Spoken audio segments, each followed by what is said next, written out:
normal kanyam ka nastial content baro ani lingwa sama an wala shanka jandang rudikel ka paikel ron kinandang ro wir jandang rud bakkel bana rointin kon telorodian ko deling bana kaling kan konon yam talwash we kayene dial kon len ka roine gwasama kan yam kan we ka lartin bana kula weten go rejano bana talwai dan bana jalarne kon diaten kontin tika front line kene kontin te core kajan gwasame tinyin kanetin kon tinako kon kuwer kene shangder makule latas loan di donc shano golong I was watching a video magweja no ne ana general Nuer palkan Canadian core shukane cook ke show Jesus ke chukan larno ke show Jesus kwarmedit man jaga ka te lo de long jana kon Nuer sha kon la devil ke gwan jeng ni ke shaitan ya doran ke lu shekum lo de laro 90% ngat kani kut gweni ke kut kulang ne amma chawo charga kor tama shang made ko da kam kon ba jo larno cha lar goga mene cha lar ne lo ngat kani tichero den lut kan kor kon la terka bo chang ter kon shondan la kon wi ajen ba kana chi kon wi chon komandana dong de kon go ban wung ham ne yake bu kon victory ban jo kam gwan jeng ne yen la damoni ana mo ja kon ko telmu gwami bu kon lon kalane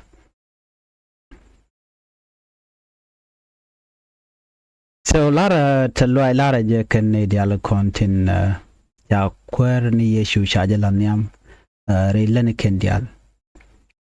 te da kan we ka report te kon ka da ka chiang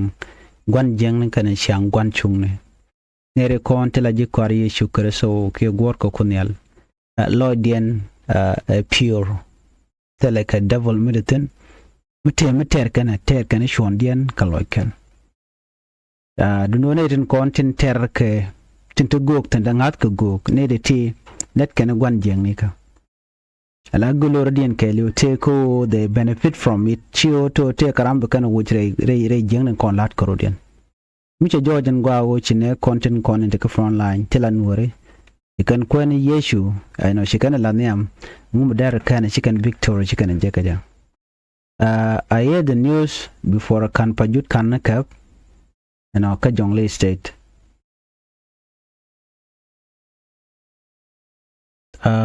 chala do chijarol kan bana pal chuka pal kenyam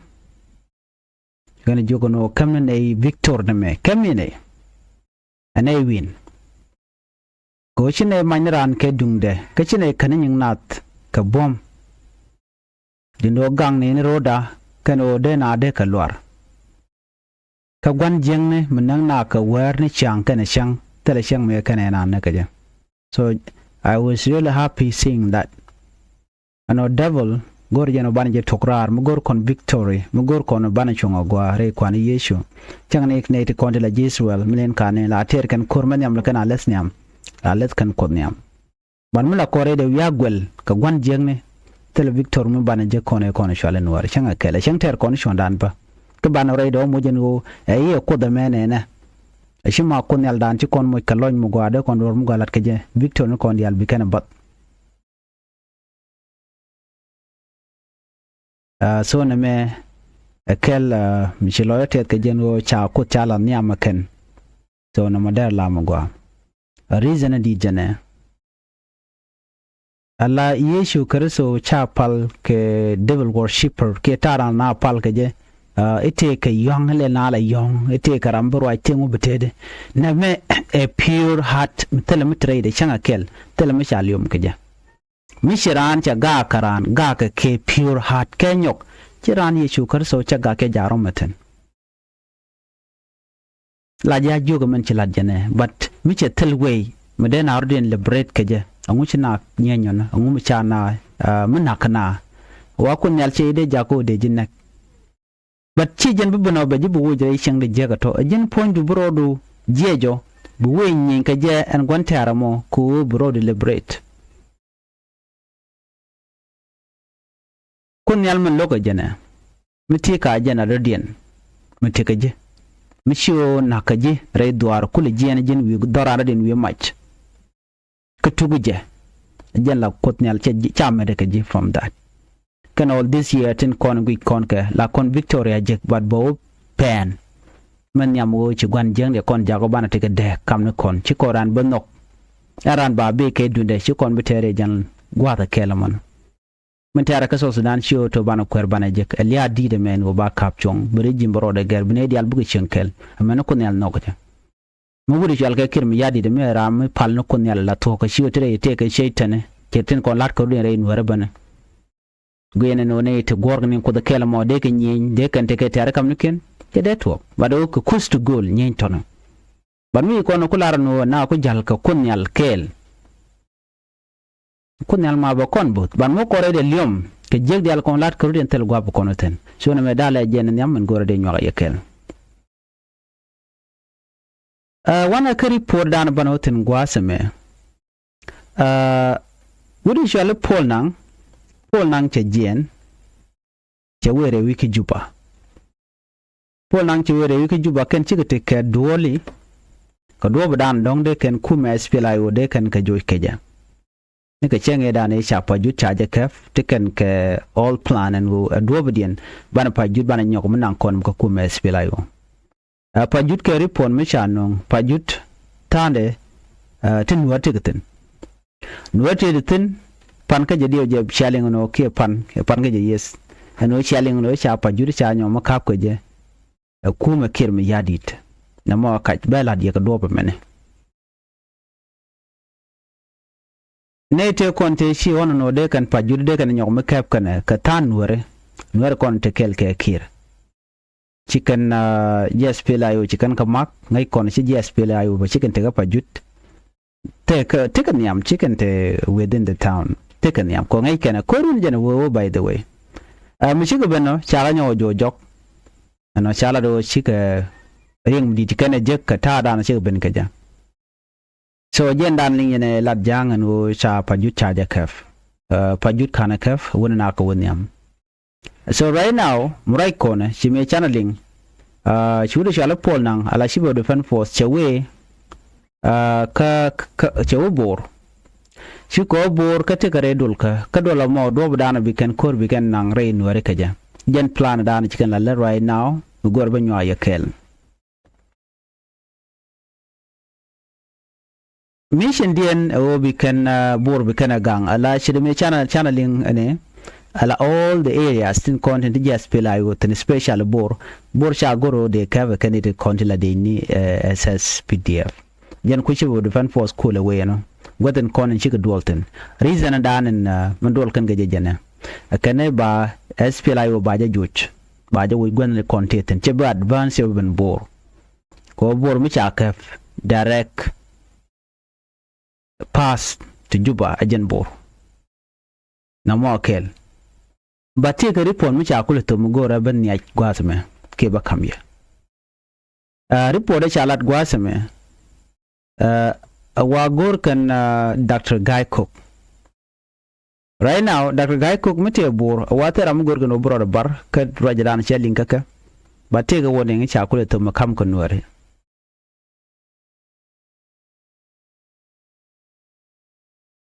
woni ngamo jene alla Dr. Guy Cook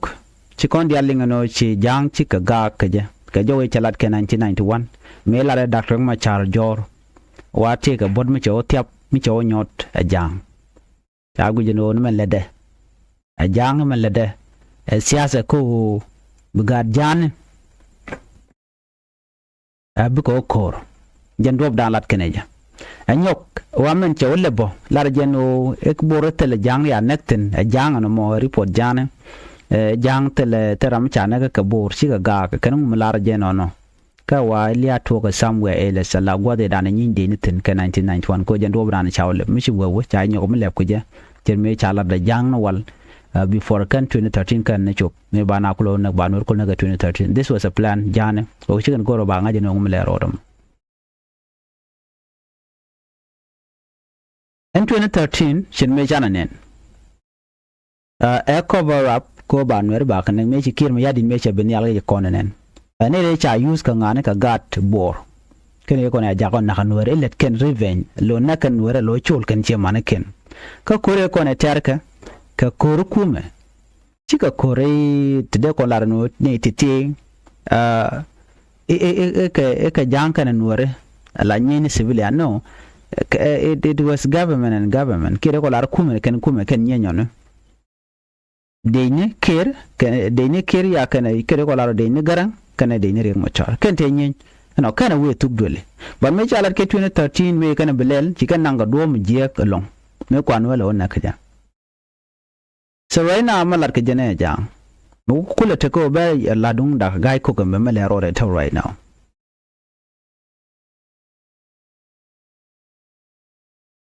Dr. Guy Cook our target kaja full stop Dr. Guy Cook a target right now kaja ka joran chalat kaja gorga jeno baja mampinya daw ka tada na janglat kaja ko nyen ano ko confuse ni jang ko ben werbi ko we dar chal ko mabur so yene konen matkel ka dar gay ko lara jaja and it take do very important bokon were changna ma made maka jang ba ka chi kor chi nang re loka an korme ngai dan go ti re kamatot so gwada chi wuda me wutana mi chal ka me wuda chal ka me pol nang mi chi ka je tong mi boron ti ka repon mi chalat wa jang let kan mobilization cook when a kin who can come mobilize kan when a kon ko mobilize right now kan when a bor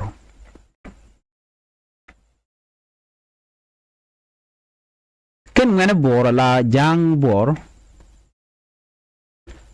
right now kwa within kwa je influence along ke kwa ke intimidate kuma kirmi yadit special take a message mi challing te dien mo right diet jana joka when a bor no nena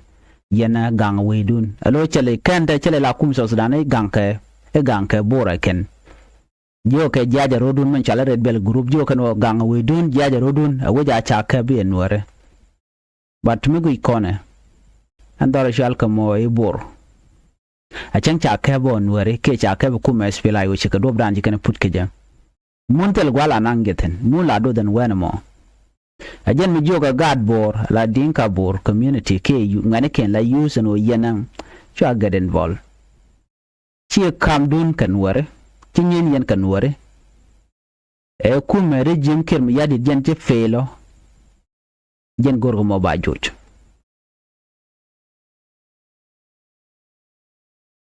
mu ngad janga mu wero da matinere kore me gwan mo nyi military tan nyi denye SPLA IO kana denye tela denye SSPDF a can alin war ba cikin tin alin war mana ka wiya nyot a doba je ga me la kila wiya je na be din baga pal bana ba kula nan da go cikare ne ala kuna lo target a jan mala lo na wiya wanguna ano kil mala da la to ku dana na especially din ka bor community ku da ga nore so na mu ce joje gwan o chi masi je me ce chup ka din ka bor community ka to ku da mana na ci roje ka roje kana robi ke kinyan go yana wiya ganga dorun ganga bor alo chele jien ka ta dan dong da la kume kene kume kukan denka bor kukan le use la human shell me mo very wrong denka use ke denka bor use set potential ka red bell group an dene dan kukan form chikan form ko bu nyinga nuare red bell group kukan form ko bu nyen kanere ko la o ken la kana me kan wana ngoko why no de nyin ka kan wore chang man wore bo chi kana no ne de o ken de ko kwal de form no mo me kan wore chi jen chi o kwal o gan why no de jang de ko din defend ter community min chala no yen inna ka ne to ba de china cha de na me kan wore we why no de jang de din gang but gwaza me a kor kuma shi kor kam tuk dele rebel group me kwa form ko kan be kan dor shal kan murle bukan attack jo ko murre kan ite corner kana right now chirma ngai kon kan ite content kwa jang ameni pangen kan dika kwa ka terrorize lo kwa gali use kirmi yadi ban right tin wala dung murle ne namo ka queen ware kujimi melet kana ka duob dan cha ko je kir ko kir mi yadit use ti chalka ti murle lon ko big Nuer be kan ga destabilize cha dinka bur cha juguno biya kor ka kor mi gui kono kor shi dung ngwane jane kor me kor kam de ni chirmen chari po chala da kam de chala da SSPD SPLA IO no kine goro take civilian ki humanitarian workers ma ba nyoda re kor me woje rodun ya ne de shilling chige jen even this senior official take board chige jen e we juba ne dal chige pot chige witen koken so man chi dolan tam bor kanetin kontila denya anyo kukan Red Bell group kukan ka influence ano yen korme biater e biarum ken Nuer SPLA IO ki Nuer wayam jenta dan lat ken je jen we dan the saying ka clubhouse ni ken ene all their channel jen ladder gorken the no bigalano kire jaram dan en yerwich message mi chala wit kelme do dien wud jankabo take a message mi go mi chala message mo a very important message wuri shall joke message mo men chalat jogane diala no nena kore me shi kor nenten kontin la civiliane kore me a kor denya mi jojan gwan wo chala tekanate mo tu kwa ngwane kwa kim friend la ngwane jang charo dien withdraw ka kir ma yadit ana kor mi ngana tame shikana goro big interfere ko ba kom wudu shalka me kir ba jagang wachi jang kan lo shudu me chelo jene point de wudu shalga kir mi yadide jaram dana goro ko le jenre re kumaka ko be ngane janten ko ne kan be kan ka jano ko kom do kwa la gang gwan mo ko benefit ni few people ka kom ci mane dial jaga ne dial ko jangu ka liu je wona me chebe gwa chang ngajan tamme ne dial no melat kirm yadide wo bu tok duele kan shi mane bi ka kon bi kan jek wala de ko ken tel bi kan jek kuna la liu loro ba ci kala ro ko me tel manang tan janatan ka jodani kan lat influence dan let ken ta dan let ken jen wo teke de kan kalat wana me ke liu ano ci wuda me chala jok madut jelok jene ekach tel ngwan mo kor ko kir che fail even it ti jalka ti SSPD shika week ko tel kon me jekana yos ka tel makam ka raina kwala goro yos ka this time men o ba ga mo buka we ko ruga nyin kan ke SPLA IO ku kan lebre ne South Sudan ka ta ti kin yadi te jan kwar kama kan naga na ka che goro te malme be 2018 peace agreement da ne tanga je ko bi malbe pen but kir che nok che bridge ka le che yar adobe dem naklo nyam go jama ka kira jaram dana lok obi malbe bere wi ka South Sudan an guda mo ajana malat ke kir mi yadi ta jana che chong the same thing goes kan wer dial tin te kir mi yadi tin no ga jano bi kir bi kan kom bi kan gang awa the days are numbers ko ala regime gera roda question o bran roda barne jala question dama ano ka jandana bro de lat ka gwasen be jen question and dini jen bro de barne shanga dan an wujubu wo pen ko tana chicken ngada no te jub mu pen jen tala lat wo cha jangat ke meni mi yo che chup ka ji yo yugo jeno han no na me chebe mun tuok ko te de teten ko de kele ja bor buga benedi ka do bor ka bor kele cha je tieng net kan ji Uganda e ba Uganda people defense force ba ga jak kan e ko na bunyi ke SPLA IO SPLA IO chikana gakareo chijan chi bor karware ngai kanam jatin ke Equatoria west even eastern Equatoria agenda na chala de jangai kanano South Sudan is failing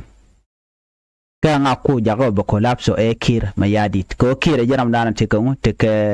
all the power and oda malere jano ki da malere jalo saram logo bi malbe ben adobe de malere ko ben je mal cha be lorba mala be gwada dan en shi ngaje no you are weak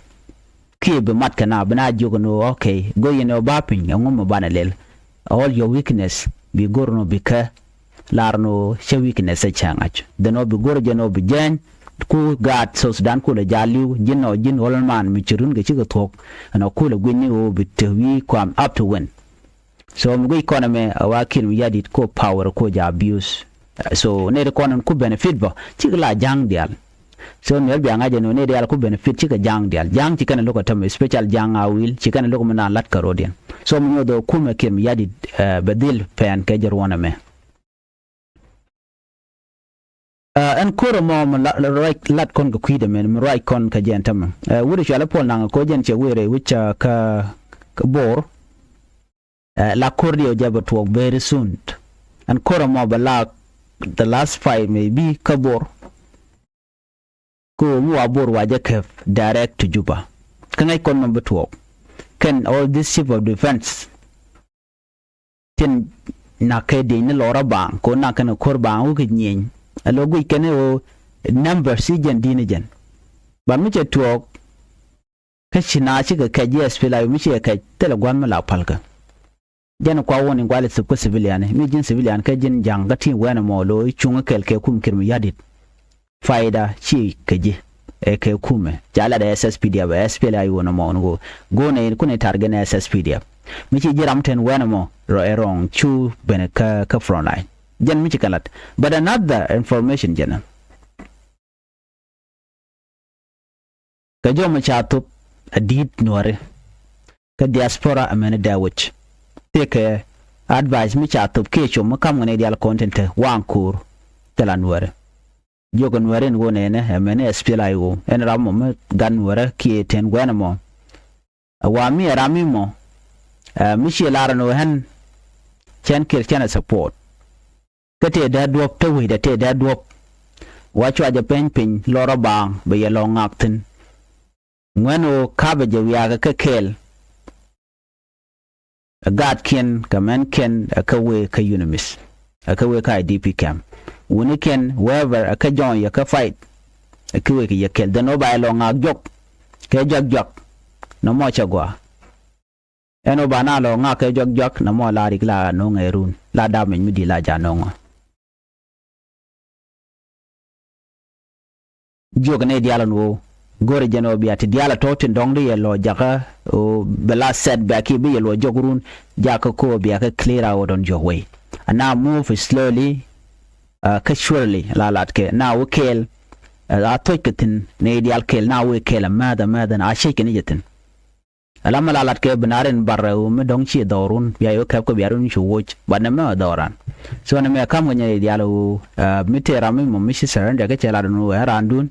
go jaga je ko awe ke yekel ke tada na chalat ke ja na me la roda je ci kon man chale panyum chana ile ngono cha ke ko me SPLA IO dino ci kuma kem ya di je don't play kana kan panyum kana ke bad video ni cha galas ko social media ti chanen te roch ke kan general SPLA IO godana ci kan wuci kan captain ci kalar no kan ne we ne ka Juba ci ne de goro de ne panyum de ne ban pin ibne direct Juba go ne bne conduct ko jen base de ne wal jen containment side in chika panyum chikana ka forede en panyum kap ko je ko ebs SPLA IO anyok o bna bi jen bi we ka Juba kane amas kan ga no we ne ka state ka joran kalat kan chare da leka men gwalung jene all the forces ka ti charodian organize ka charon unite but to tong mi gwa we ka Juba ka Equatorial ala western Equatorial kan eastern Equatorial ka to ku je me ka jongle state ngai ko na bagwa di album marathon mun no regime kir mi yadi be pen but the main issue amataga bor ko bor kan ti chale chief of defense force ti to kwal de ne te she te tel yo to kam kan ka ka ku kan ga nan wini mi we ka kor lora bang tan yen yes barna rodien ne dong bukan nganong dia buga lela ji Uganda jen mo kwa kujene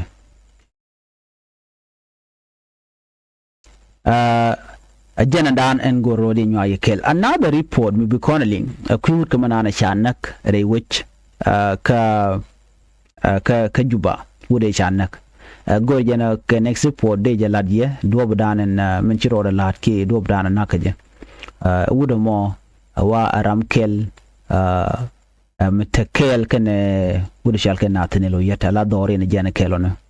ala minister of petroleum madana shanak wudu shalke konti o kot o gwaro ajen chatok dul gorka ke we tuk narar ala dung petroleum we tuk narar ko ta ma cha kwan ala managing director ke minister kan ada ke petroleum ministers ke petroleum managing so ramkel min la pipeline la karya leka